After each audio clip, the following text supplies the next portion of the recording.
Good evening, Russia, and welcome to our New Year special, A Year in Review. I'm Helga Marmeladov. And I'm Sonia Raskolnikov.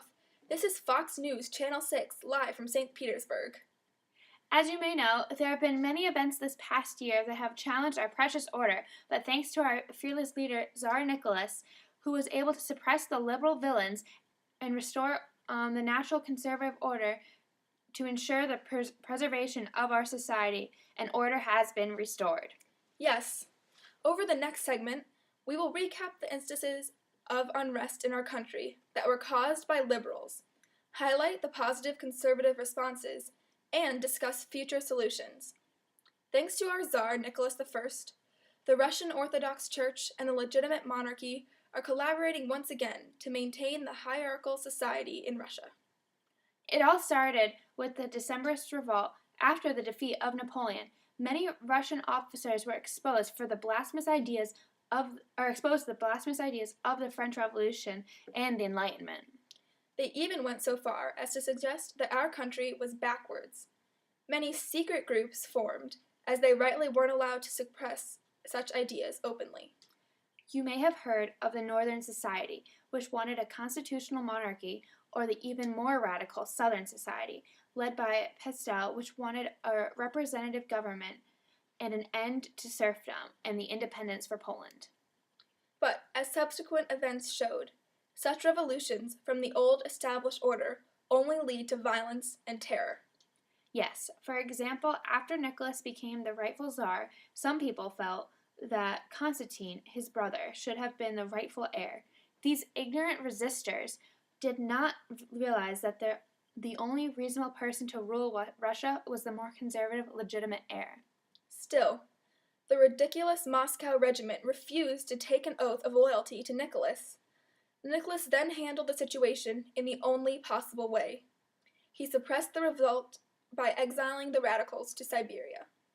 This event clearly failed and showed Nicholas's strength and legitimacy as monarch. You would think that any reasonable liberal would have taken this as a warning, but alas, nationalist revolution of similar nature arose in Poland. We will let you know about this after these short messages. So boring. Have you been looking for something to read? Yeah, what's that? Edmund Burke's Reflections on the Revolution in France is in stores now in a Russian translation. Pick up your copy today. It'll be the best thing you've read in months. Welcome back. As we mentioned before break, Nicholas handled the revolt in Poland with the same conservative prudence with which he approached unrest in the military. When a small insurrection of students broke out in Poland and declared themselves a nationalist movement, Nicholas issued the Organic Statute and made it clear that Poland was to remain part of the great Russian Empire. Nicholas also made it clear that he was ready to aid any other conservative nations in suppressing similar revolts. Nicholas also retained the tradition of serfdom and aristocratic rule in Russia.